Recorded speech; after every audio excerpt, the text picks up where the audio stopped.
Today we're talking about a weighted glute bridge. Now, a lot of you may have noticed that when you started working out postpartum, maybe doing glute bridges, let's say a month postpartum or 6 weeks postpartum, you really felt your glutes, you really felt your bum on fire, especially if you were doing it following my instructions, having your feet a little bit wider apart. Or even if you started exercising a year or 2 years postpartum, you haven't done anything until then, you can really feel the glute bridge, but this kind of wears off. But the glute bridge is an exercise that we can load, which means we can add weight to, pretty much just like any other exercise. The only thing that you're really limited by is how much weight you can put on your hips before it starts hurting. And really adding very small amounts of weight can really increase the difficulty of the glute bridge. So I've got an 8 kilo dumbbell here, but you could be using a 3 kilo dumbbell. You know what, you could even try it with a 1 kilo dumbbell, but you probably wouldn't feel it with that amount on it. And you can keep going up and up and adding more weight. So just a quick reminder that the glute bridge, you want to have your feet about shoulder width apart and your toes pointing slightly out.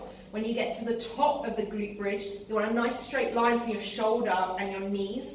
You don't want your knees falling in, you kind of want to push them out a little bit over the fourth toe, and you want to squeeze your bum all the way up to the top. A lot of people kind of only get almost up to the top. You want to fully extend your hips and push the knees out just slightly as you do it, and then you get you'll get a nice squeeze on the bum. Then when you add the dumbbell on, you can you just want to kind of find, if you've got one like mine that's like a hexagon, you want to get a flat bit on and get it on a bit that's like not right on the two bones that stick out at the front, the ACEs. Just holding it with your hands here, because otherwise it's going to roll down and hit you in the face. So squeezing your bum all the way up to the top, just pushing the dumbbell forward a little bit so it's on a bit of a meaty bit, and so that it's right over the hips. And just squeezing all the way up to the top, same technique, knees going slightly out. And it's just a great way to get some extra work in that glute bridge. And usually you'll be able to do a really high reps with something like this, like 15 to 20 reps, and you get a nice burn on those bum cheeks.